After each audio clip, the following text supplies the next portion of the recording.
to figure out, since there seems to be a lot of panic in the communities about the impact of the, I don't know that we've ever seen housing prices increase the way they did the last year and a half, 2 years. They've started to level. But we know that we've now got, I think, 34 towns needing to do CLAs. I know it's higher than that. Okay. I know the Ways and Means is looking into appraisals and the lack of appraisal service. So I'm gonna let them do that. But people are really worried about, you know, having the CLA penalty hit has had major impacts on people's property tax bills. If I am income sensitized and my house was worth $250,000 last year and it's worth $500,000 this year, is my, you know, what's going to happen to my bill? Because my income hasn't gone up. And how much gets reimbursed? Well, I think that's what we're trying to figure out is is the panic justified? Is it not justified? Is there something we can do? I know we've got 3-year rolling averages and almost everything, but you know, what does it look like? And I don't know who wants to come together. Jill, you want to come up? You can both come up. Whatever.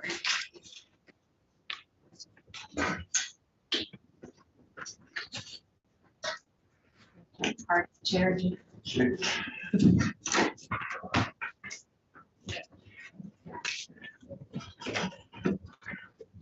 Okay. All right. You're rolling? We're rolling. We're live. I'm Jill I Remen. tell you to go I'm on or off. the Director of Property Valuation and Review at the Tax Department. Jake Feldman, Senior Fiscal Analyst at the Tax Department. Okay. I mean, a few pieces I'd love to, and then Jake has a presentation that he's walking through, but the word panic worries.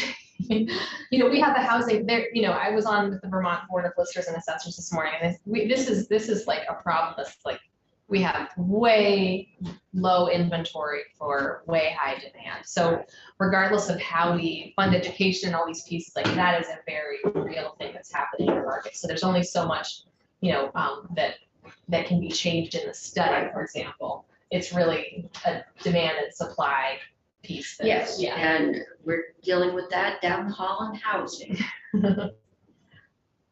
So I don't know if we can share.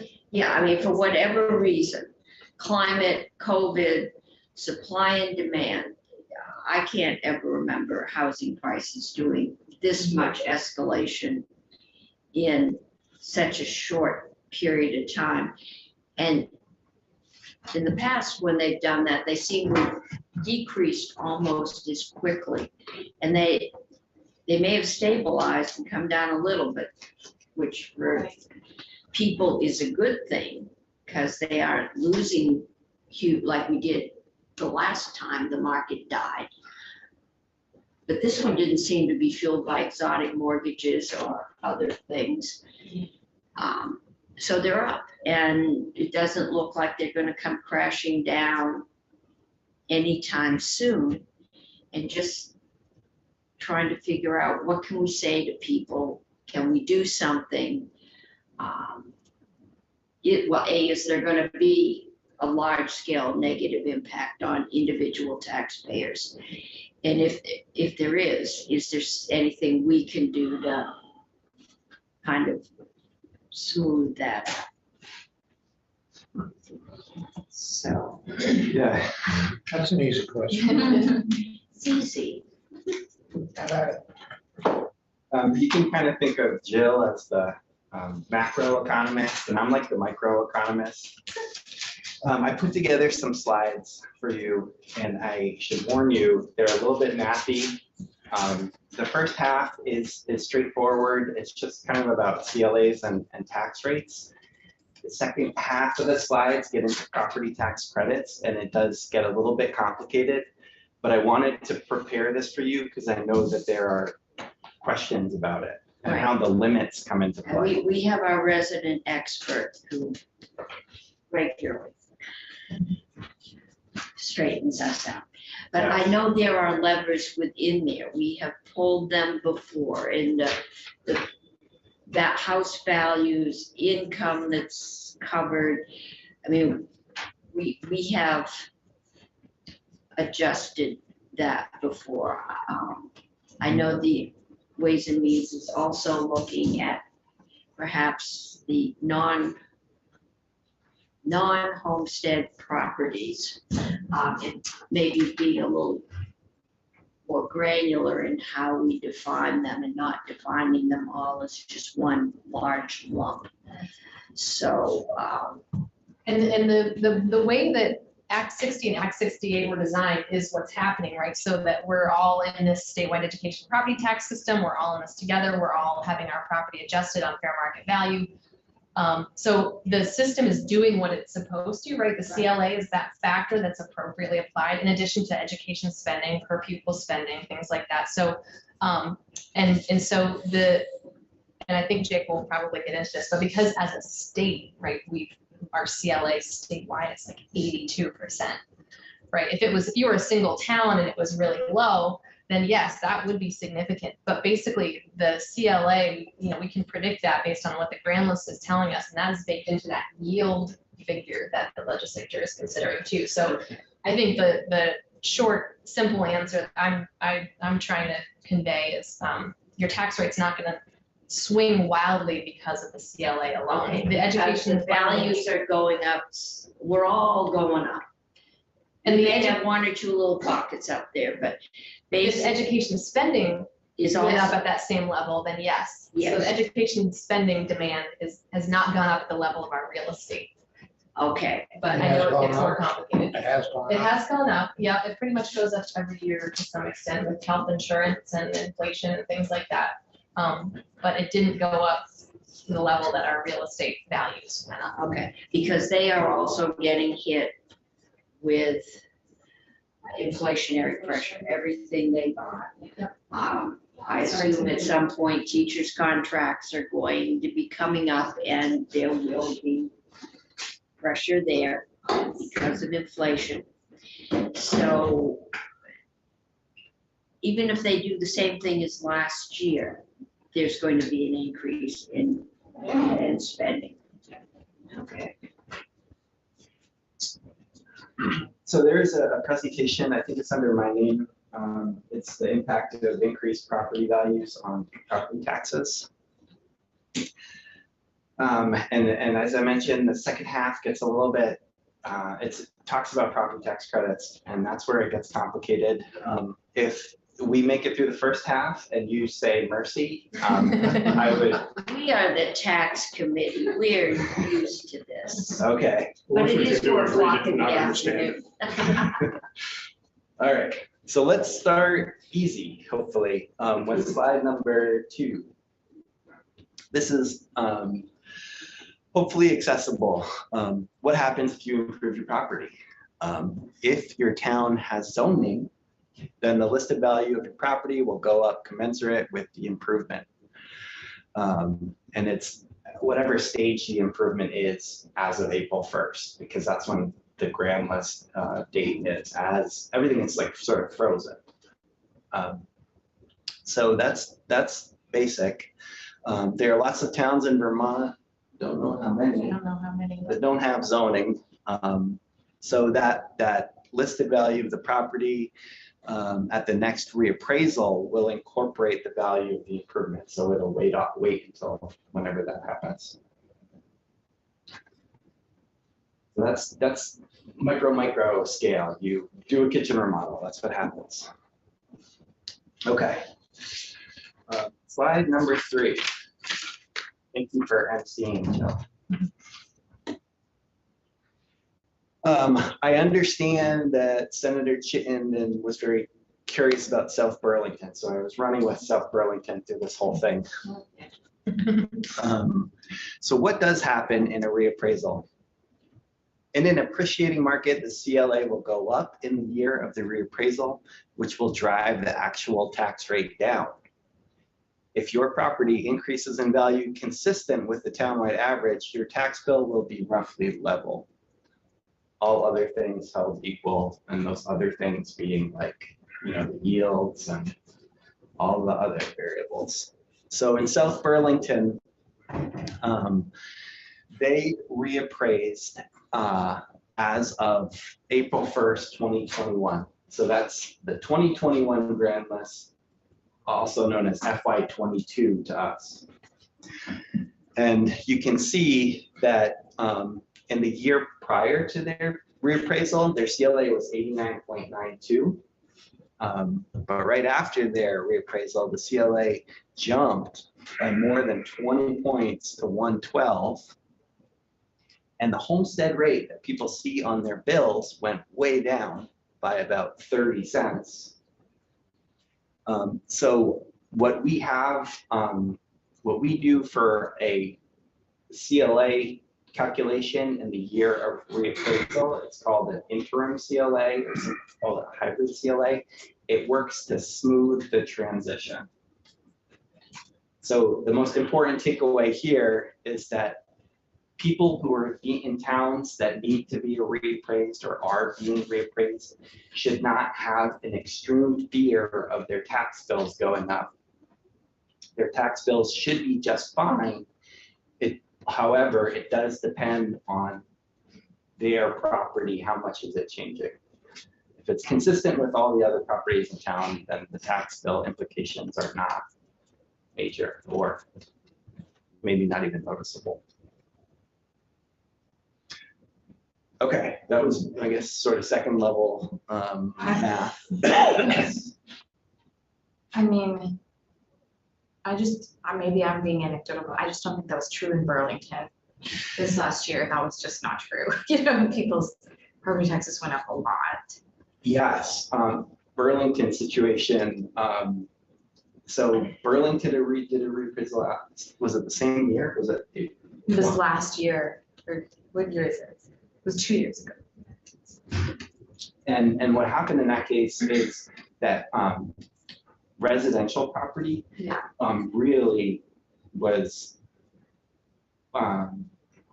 reappraised at much higher values, maybe like a 50% on average increase, whereas commercial property was only like 30%. So then you have, and within residential, there's lots of variation. There's like some people whose houses maybe even doubled in value. And so those people were probably pretty outspoken about what was happening to their tax bills. Right. So I'm offering a rule of thumb here. Yeah. I just think they used that language, and I think that was for people who aren't really well versed. They use that language of like, this won't mean this doesn't necessarily mean your taxes will go up. And I think we have to be really careful telling people that, because that language was kind of weaponized against people in Burlington. Their taxes did go up quite a bit. So it's not fair to say as kind of a blanket statement. Right. So the operative word, I guess, is necessarily. Right.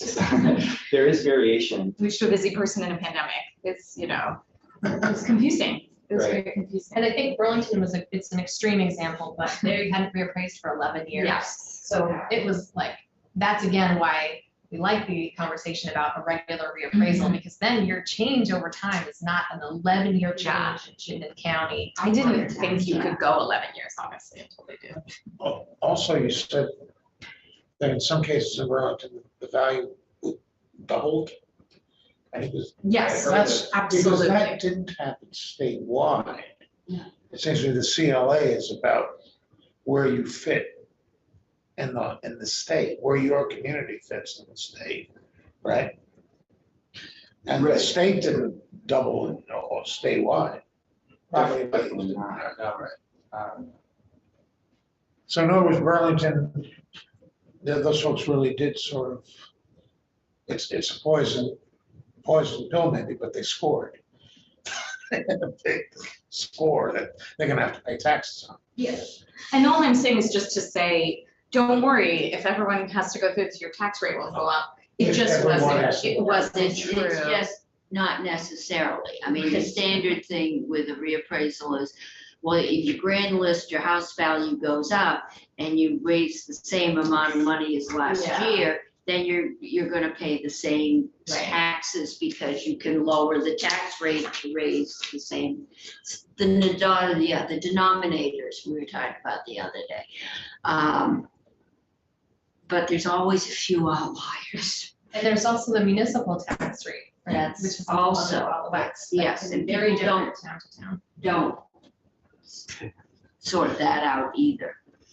Okay. So I went through this, and I'm sorry if I'm talking too much, but yes, we heard that too in South Burlington. We said that your taxes should not go up, but that didn't come true in 3 cases. One you're just talking about was if your house was just undervalued, the CLA didn't necessarily qualify it, and if your house actually on the market is worth a lot more than the average increase. So what's not in this slide right here is that the average house in South Burlington went up by about 26% in value. So that my house was 400,000, now it's 550,000. It's all public knowledge. So that was the first place, but some people's houses went up more than 26%. They went up 50 or 70%, and they were shocked, and they're getting pushed out of their houses because their house is now worth more than taxes. They owe more in taxes. The other 2 places where it got burned, the community, is that $400,000 threshold for the income sensitization, because that only does it for up to the first $400,000. So for example, my house was $400,000 and I had some income sensitization. When I go up to 550,000, now I'm not income sensitized on that increased value amount. And then the last place, which was a surprise, was the penny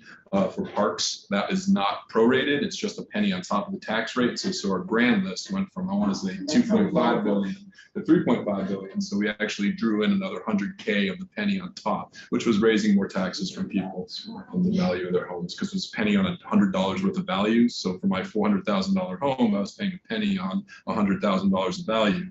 Now at 550,000, I was paying a penny on $550,000. So my everybody's taxes went up. So you're right, there was misleading characterizations of how this shouldn't affect anybody's taxes. And that wasn't the case. And I think one of the levers that we have pulled in the past is raising that value of the house value that's covered under income sensitivity. Right. And the cap, yeah. I mean, that's, those are 2 of the values that, if your income's going up commensurate with your house value, life is fine. If you're one of those people on fixed incomes or who got, laid off or, then it's not so fine. And I think we're learning it's very hard to find a lower value house. So, okay. Okay, slide 4. Here's a South Burlington example. Jim and Jane's South Burlington home had been listed at $350,000 since South Burlington last reappraised in 2006, which is, I didn't make that up, that is when. That's a long time. last reappraised. For a high growth area. In 2021, which is 15 years later, South Burlington did a reappraisal and the new listed value for Jim and Jane's house was $450,000. So that's an increase of about 30%. Maybe I'll put on my teacher shoes here. So before the reappraisal, they were at 350. And from the previous slide, this was the tax rate. Remember from the previous slide that the tax rate dropped by about 30 cents. Their property value went up by $100,000, and their taxes, and this is before the property tax credit, gross taxes went up by about $250. The prior year, and this is all real data, the prior year they'd gone up $100 with no reappraisal. So this is to say that yes, their taxes did go up a little bit, but it wasn't like an extraordinary increase. It didn't go up by 30%. And that's gross taxes. So we're not even talking about property tax credits here. And right now, that if they are income sensitized. Okay? They are income sensitized on their wages. And on, well, how much of the new house value? is- That's coming up in a couple slides. Okay, Yeah, This is your property tax bill, is it for both municipal and school or just school? I'm only talking education. Thank you. Muni We don't- would just be too we difficult, don't- too complicated to pull in. that penny on the, yeah, that, Thank you. that's all your problem. To your point, the municipal one is still gonna be prorated, because they're not raising more money, they're just gonna lower the municipal Right, rate yes. based on price value. So in theory, it should be revenue neutral. If they don't raise more money. Okay. But very few places are not needing to raise more money. Okay, You doing okay? yeah, Okay. even I've got this. Excellent. So let's get into property tax credits on slide number 5. This should be familiar to most of you. The credit is calculated as the difference between the tax based on house site value and the tax based on income. That's how you figure out the credit amount. I don't know if you have all started on your tax return for this year, but you're gonna do a homestead. If you want a home, you're gonna do a homestead declaration. You might do the property tax credit claim, and it's gonna ask you for your house site education taxes paid as one of the questions. And it's gonna take in that data and send it to us, and we're gonna calculate your credit for you. But we need the taxes based on your house site only, which is in the top right-hand corner of your property tax bill. And then you're gonna tell us your income for the household on the household income form, and we're gonna use those numbers to calculate your credit. For households with income of 90,000 or more, and it goes up to about 138 this year, the credit only covers the house site taxes on up to 225,000 of equalized value. But for households with income up to 90,000, the credit goes higher. It covers the house site taxes on up to 400,000 of equalized value. That number, those two numbers used to be 500 and 250 until Act 11 of 2018 when they were lowered. I didn't do that. That was during my vacation. Do you- Because we've always fought, I mean, 400,000 in Chittenden County is, in Montpelier, is not a McMansion at this point. And yeah, the 225 is a garage. Whenever I see these perfect numbers, 400K, I wonder what went into these numbers. Was there any type of analysis, or it's prorated to the house? I don't think so, because it's an exact 400K, but do you know why it was lower from 500 to 250? And have we given any more systematic thought to how this threshold is determined based on median home prices in different areas? What do you do every year to announce to towns what their effective tax rates are? Pardon? What does property evaluation you do every year to notify the various towns in the state of Vermont what their effective tax rate is for the purposes of education taxes? By effective tax rate, do you mean like what they're gonna see on their bill? Or do you mean? If you haven't reappraised in a bunch of years, there's an adjustment made to have your appraisal made similar to other towns that have reappraised the year before. That's Is there not? on the level of the That's the CLA, Pardon? the CLA. Yeah, so like, how do you do that? The tax department, how do we communicate tax rates to towns? We calculate them we need to wait for the legislature to set the yields. That happens in May or sometimes even a little later. And then tax and AOE get to work on calculating tax rates for homestead and non-homestead and sending out letters to towns. The information on equalized rate, which doesn't include the CLA and actual rates, is available, but I don't think we put it in the letter. So you had if the town wanted to know like what's my tax rate before the CLA, equalized rate, I think they'd have to contact JFO or contact us. But we send them letters to tell them the actual tax rate. What's the purpose of the whole exercise? So they know what to put on the bill. You're not giving him the answer he wants. No, I think. What is it? What do you think their purpose of sending the letter is?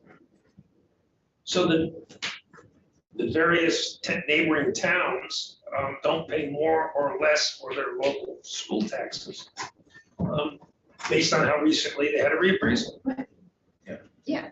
So, But to Senator Chittenden's question, having been through several of those discussions, no, those house rates are just set on what you think is reasonable. There's a feeling that people that own a $300,000 house are wealthy and could pay the taxes. And it's purely, I think, a matter of personal thought or feeling. Sometimes there's experience. But I don't ever remember looking for a statewide average norm.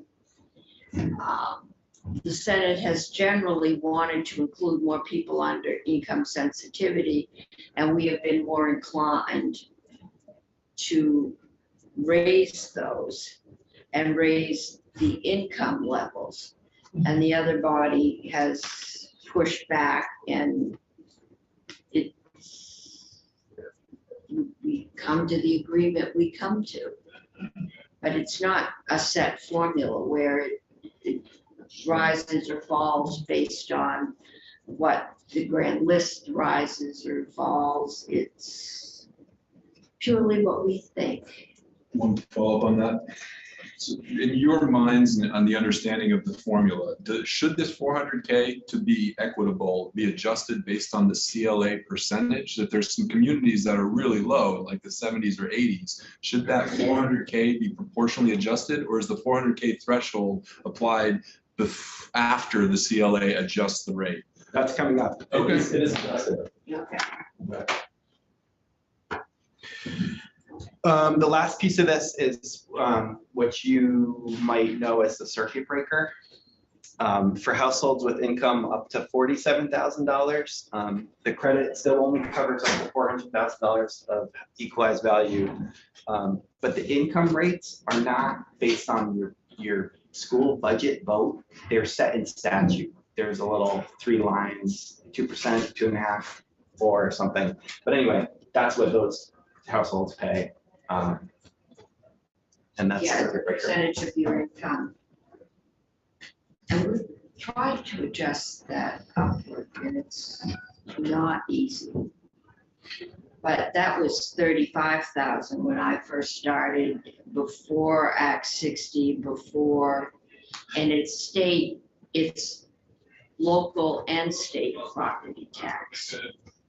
When it started, it was just local, because that's all it was. But you're capped at a percentage of your income if you're under that threshold. And education credits, they show up on your bill as state payments, which I think is sort of an unfortunate name for them. But what it does is it reduces your education tax bill. So that's foregone revenue to the education fund. there's no actual dollars exchange there. But what Senator Cummings was just talking about, the municipal credit, that's actual real money. So the state general fund reimburses towns for the municipal credit for households under 47,000. How long has that been around? That's the original piece that predates Act 60. The early 70s, mid 70s? I'm not totally sure. Before any of our time, Pardon? before any of our time in this building. Okay, I mean,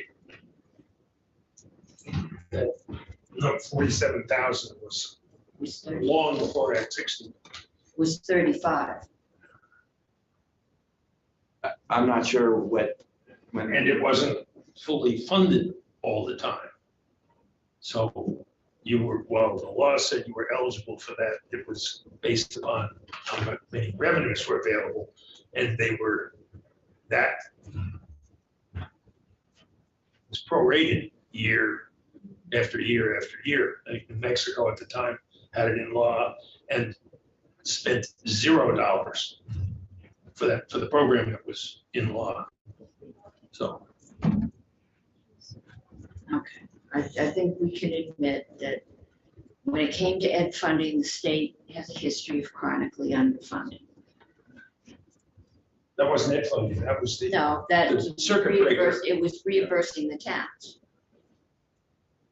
And it was like current use. We also frequently did not fully reimburse the towns for current use. It's how I got elected, because those of you that were here didn't reimburse. You and I, And yes, several of my towns were going up 7 and 8 cents because the town gets what has to eat the difference.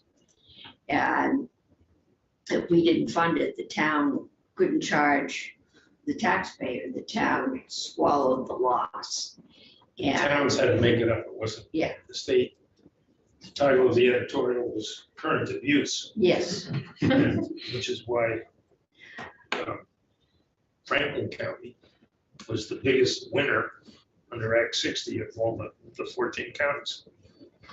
because of the, Because of the, yeah, that aspect of people's incomes paying based on income and house value altogether, that was the biggest winner. Orange was second and Addison was third. Washington never wins. Okay, all right. This is the easy part, so, We're getting into the hard part. okay. But we do need to step back and talk macro for a second. We need to step out of our South Burlington example and go to the state level on slide 6. So what's going on with equalized tax rates? When property values go up statewide, and I'm talking about like fair market value as PBR estimates it in its equalization study, the yields go up. And over the last couple of years, that $2,000 increase in the yield per year is very unusual. Since the yields came about in Act 46, they have not been going up by $2,000 a year. They have been moving by a couple $100 a year. So this is wild times. The yields have been going up a lot. And when that happens, the average homestead equalized rates go down. That also is extraordinarily unusual. A 13-cent drop followed by a forecast of around an 8-cent drop. Those are equalized rates. That's before CLAs are applied. People don't see those on the bill. They see the actual rates after CLAs. Okay, so you need to know that because on slide 7, remember it only covers up, the property tax credit only covers up to $400,000 of equalized value. There you go. Okay, back to South Burlington. So their equalized rate here, let's see, they reappraised their homestead rate dropped. Their equalized rate here stayed about the same, but this is in FY '23. That's that first 2000 dip in the yield. And that's when South Burlington's equalized tax rate dropped precipitously by like 18 cents. A dip in the yield. I thought the yield was going up. The yield went way up, and that makes equalized rates go down. You're getting more money per penny on the tax Right. rate. So the rate went, I don't know, you said a dip in the yield and I was like, no, confused. Yeah. What would a dip in the yield be? I'm sorry if I said dip in yield. The Okay. yield did not dip. The Okay. yield went up in FY '23, and in the year we're going into, FY '24, it's forecast to go up again. Mhm. So South Burlington's equalized rate went way down, along with lots of virtually everywhere. And so to get the maximum amount that's sensitized for households that are under 90,000 in income, you take the equalized number, you multiply it by 400,000, and that's the maximum taxes covered. So for South Burlington in FY 22, the maximum taxes covered were 5,937 of education taxes, but for FY '23 went down to 5,232. Okay.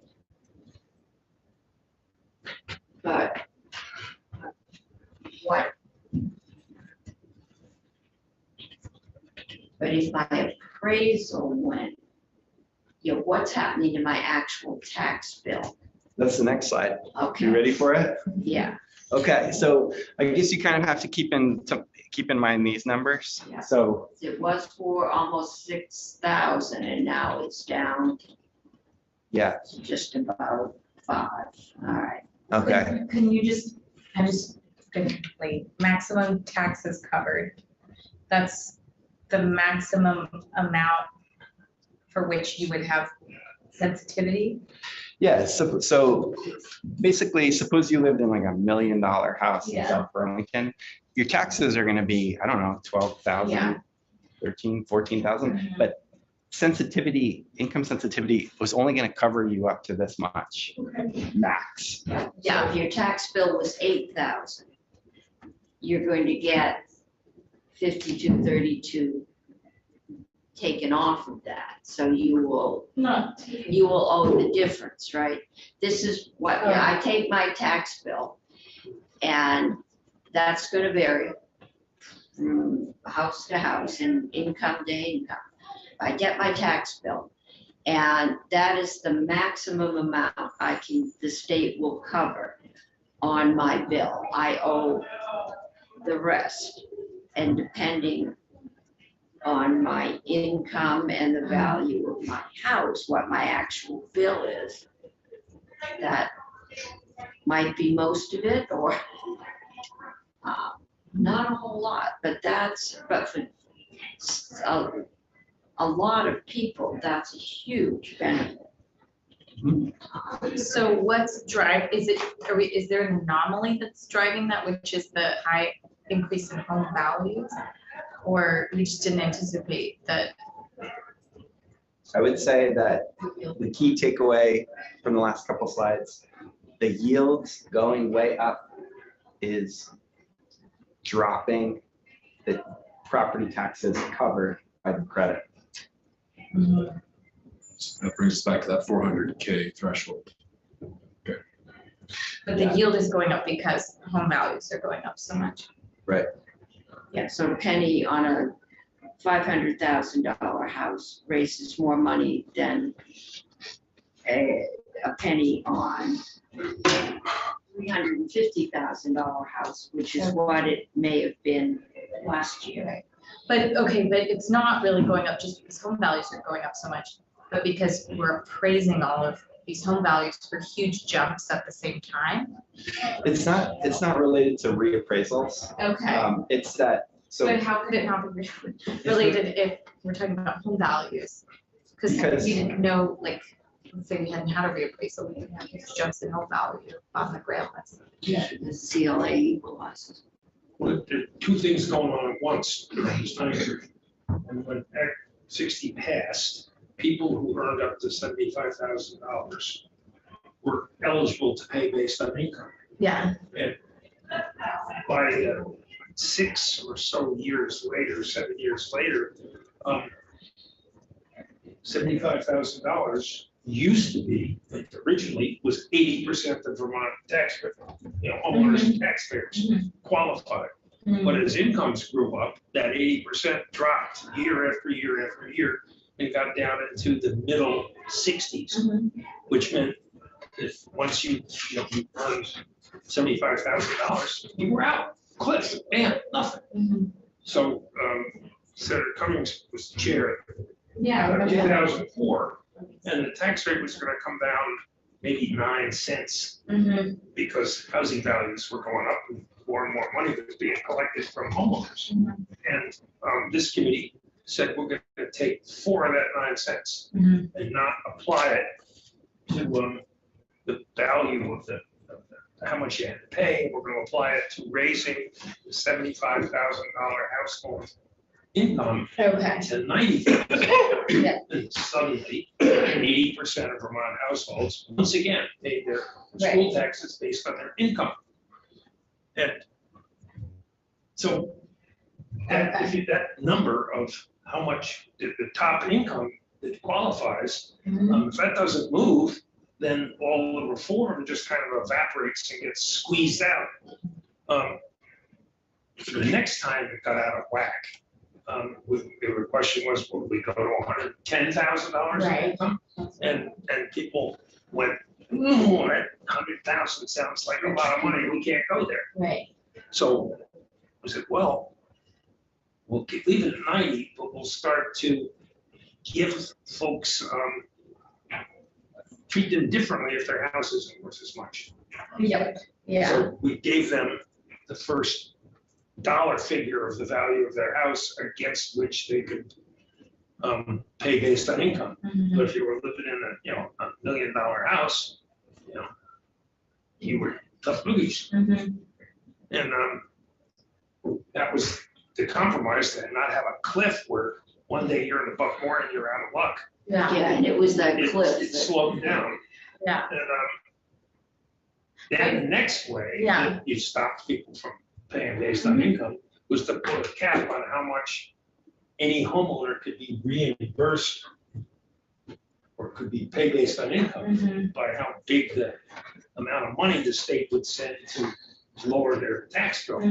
So folks in Stowe and Charlotte and those places were told, tough, this is, once you've got this much help, the rest is on you. If you don't like it, sell your house and move out of town. Right. And that's what happened to people. Right.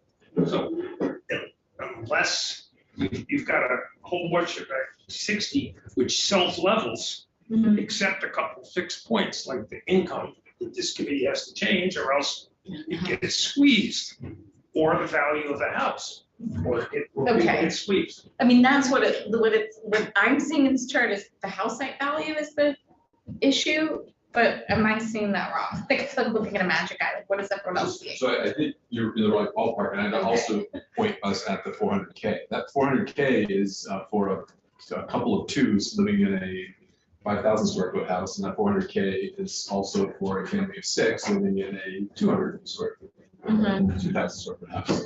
If we want to apply what Kuzi presented to House Ways and Means, we might want to start looking at making our tax formula even more complicated, which would be to have this $400,000 dependent upon usage of our land, including how much acreage per house or occupancy density in the square footage. But not casting shade on any previous decision on this 400K, I think this $400,000 threshold, which ties into income sensitivity, is well worth our attention if we want to start tying our taxation towards how our land is being used to achieve some of our long-term policy objectives. Okay, so if at some point are you able to say, oh, if you increase the 400,000 to 500,000 in FY23, the maximum taxes covered would be much higher? Yeah, if you did that that max, so the maximum taxes covered is this times this equals this. Okay, And so if this was 500,000, then this would be 20% higher. okay, But you should also know that the maximum education credit that a household can get is $5,600. okay. So it's kind of like the 400,000 and the 5,600 are maybe a little bit redundant, Wow. but But so we can change. that Once, A lot of livers got pulsing, so something. once the amount of money it costs Yeah, to reduce a homeowner's taxes on the house in 2 acres yeah. reaches a certain number, Mhm. that's it. So we're trying to figure out which lever makes sense to pull now. Well, we or need, are there we, too I many think what we're levers? trying to figure out is Okay. first, it's going to vary, but in general, we see the maximum tax you can receive, and we're looking at South Burlington, which is probably,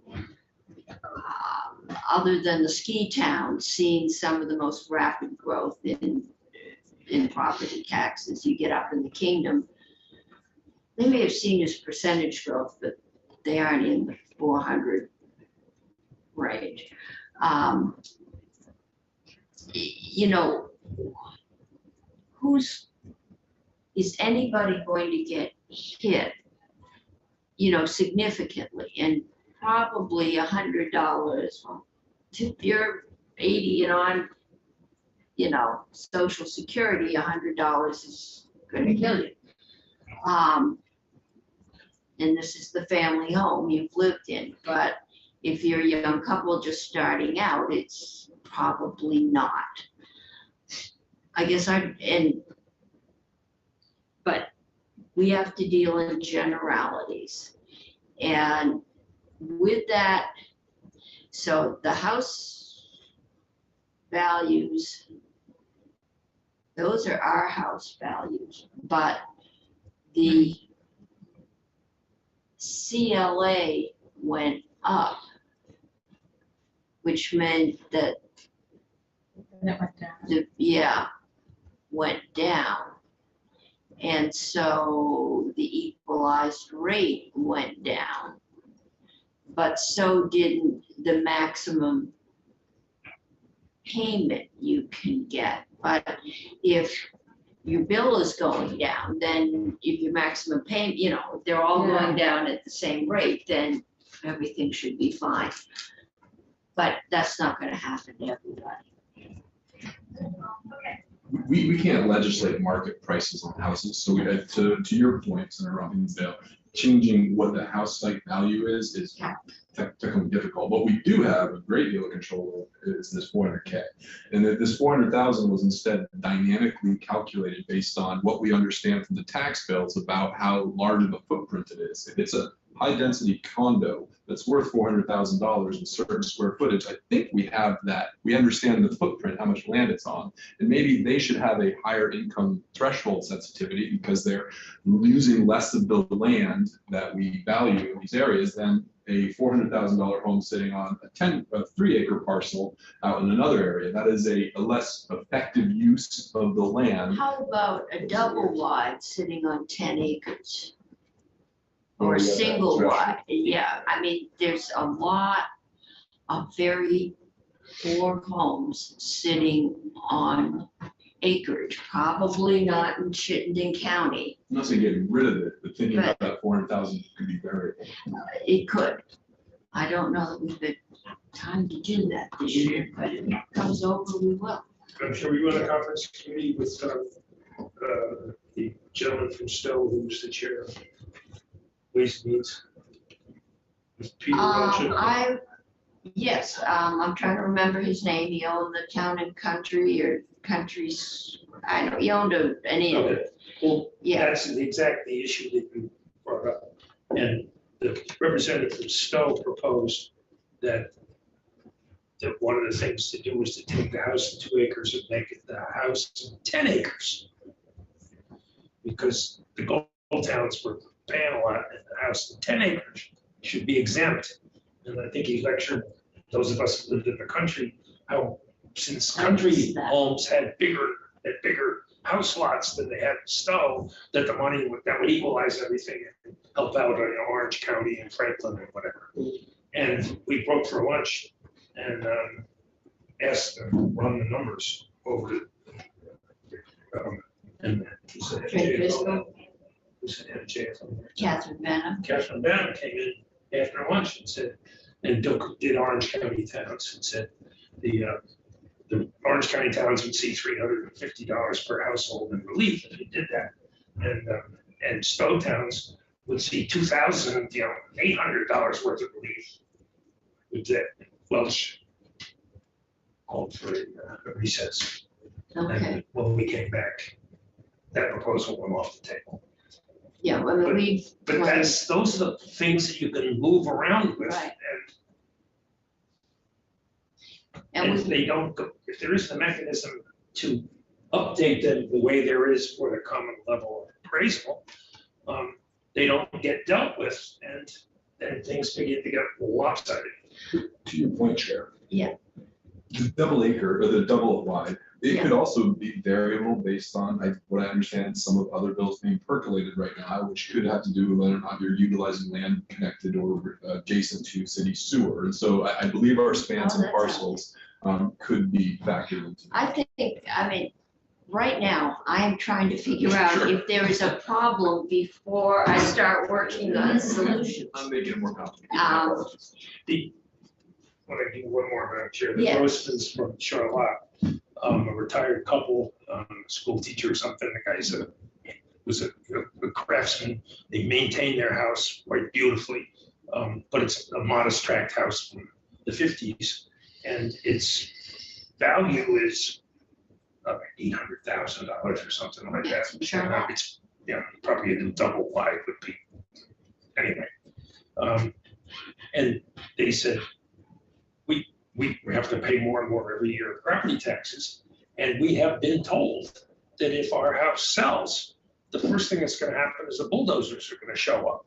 And they're just gonna take the house that we cared for years, that you're charging us a lot of money as old retired fixed income people. They're just gonna bulldoze that house down and it's gonna go up for sale because it's waterfront. It's gonna go up for sale and they're gonna put a McMansion in there. And those are the people that are told, well, if you don't like the taxes, sell your house and get out of town. And they've lived there Well, 50 years since they, And right First bought the now, house. we don't have any place for them to move to. We built the that's not our condo. problem. I know, They're the sitting on- condos in Montpelier were built, Freedom Drive, to help the older people on College Street who there were widows or they couldn't afford the taxes. This was pre-Act 60.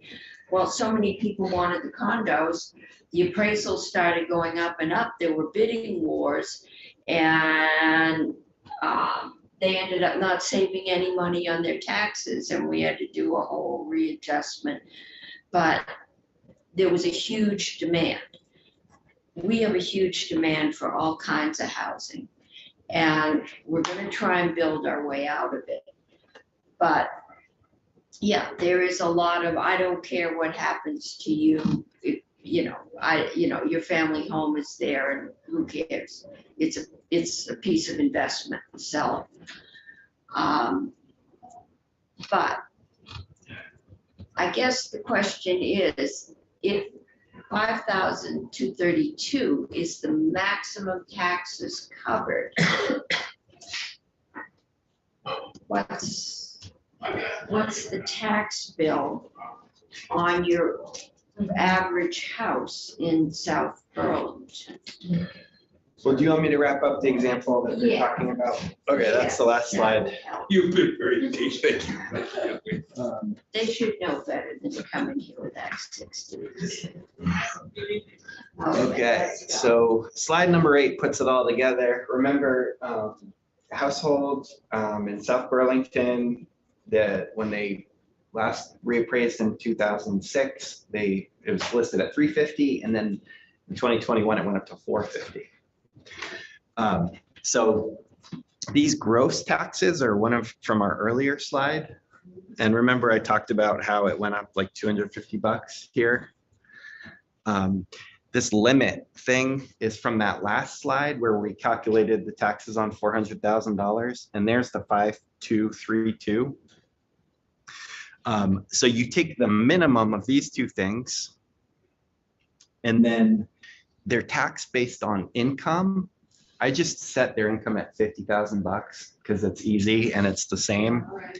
And this is the rate for the town based on the budget that they voted times 50,000. So you take the minimum of these, subtract that, and that's the credit. But here's maybe one of the most confounding things is that the credit is lagged. So the credit that you earn in 1 year doesn't apply until your following year's bill. When you guys file your taxes, if you own a house right now, you're gonna fill out this paperwork. We're gonna calculate your credit. It's all based on FY23, like the year we're in, but it won't show up till your FY24 bill. And that's why I have this little down arrow. So this credit that this household earned in FY20 is right here, but you take 5718, subtract that credit, there's their net taxes. And then hold on, right after the reappraisal, net taxes went up by about $100. And then the following year, the net taxes actually went down a little bit, but see that they're kind of doing okay here, right? But here's where that 5232 comes in. Their credit, they don't know this yet, Senator Chittenden. It's a little preview for you. It's gone down. That's going to show up in July or August on their next bill because they're hitting this limit here. So you take this lower limit, remember you take the minimum of these two things, subtract tax based on income. That's how you get the credit. And I put a bunch of arrows here because we don't know what's going to happen in FY24. That's up to you guys. I think that might have been what happened in Burlington to some extent, correct me if I'm wrong, that the credit 1 year was being applied to the newer reappro, right? It's like a year in arrears, so the income sensitivity in that first year. Yeah. I think, is that right? Yes, it's right. And you have the same problem there where the credit is based on the prior year. And if your house in Burlington went up on like in a typical with the rest of the town, you're okay, your credit is fine. But it's that situation where the houses like went way up, where that credit is not sensitized to that value and it's lagged.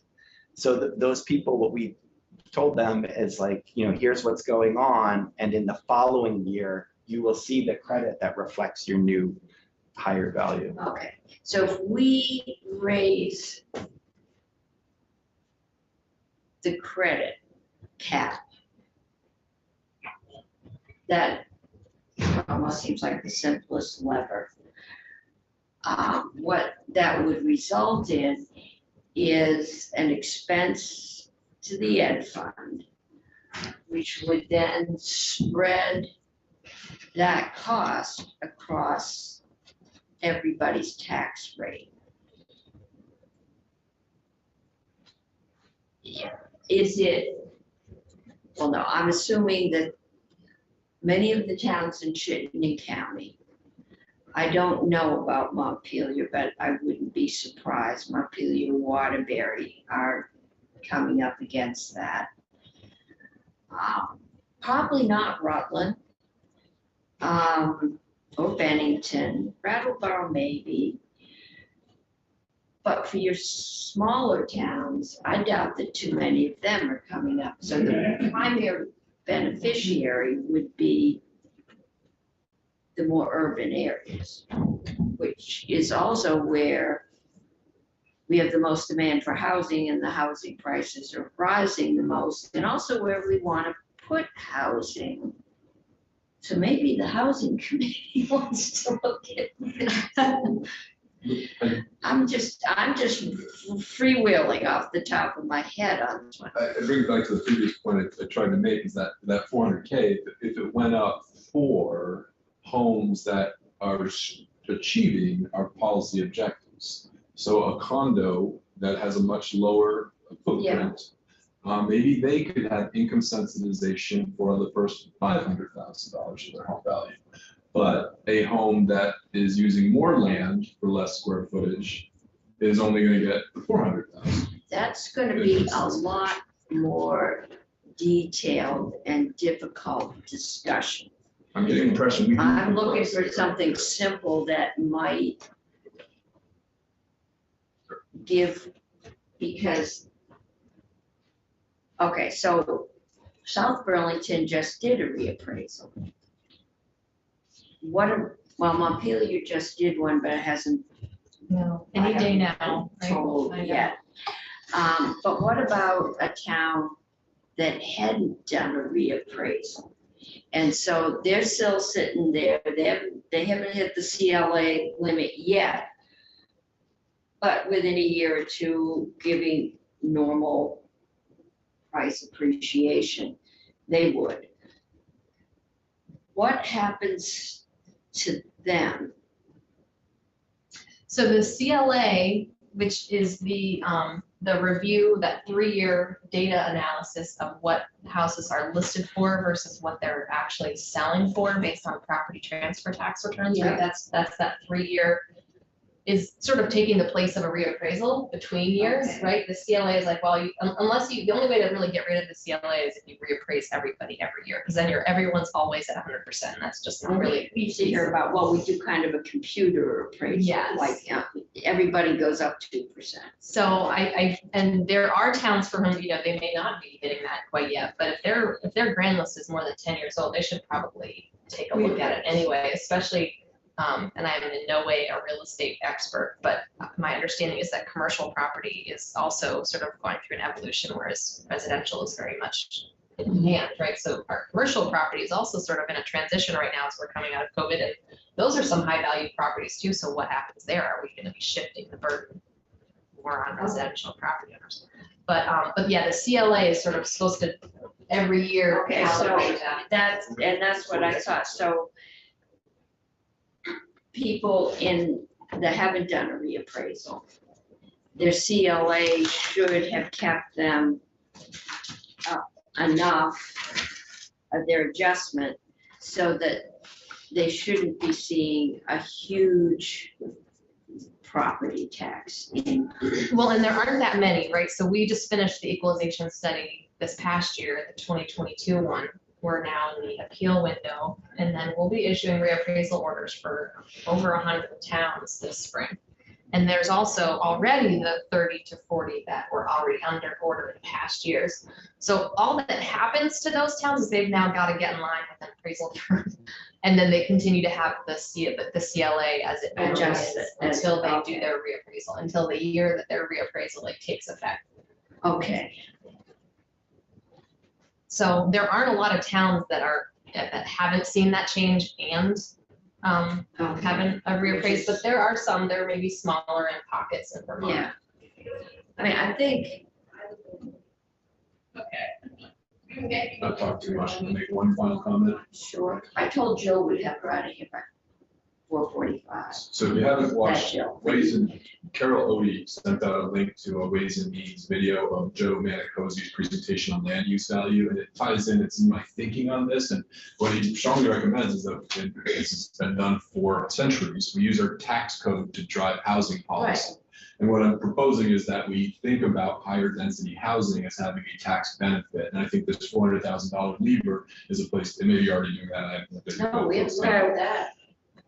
I thought we would look at that in here, but I didn't want to step on toes because some housing policy driven by tax still belongs in here unless we want to start it in the housing committee. Well, if they're starting it in the house, They're starting the Ways and Means. yeah, we can, The good news is we have 3 of us. yeah, Committee, so I mean, no, wherever we my start. only hesitation, Ways and Means has all day and only does taxes. Okay. They don't I'm have feeling to that worry about renewable energy and I mean, we just have a lot So it's kind of. more compressed time. Yeah, my sense was that was gonna end in a study that was like that plus all the different forms of Yeah, I taxation would and think property. anything that complicated and that major would lend itself to an outside study, because just, We're 2-year process. yeah, just starting to do that now would be huge. I get excited about it, but it is major tax policy, which we're never gonna unravel fully in the housing committee.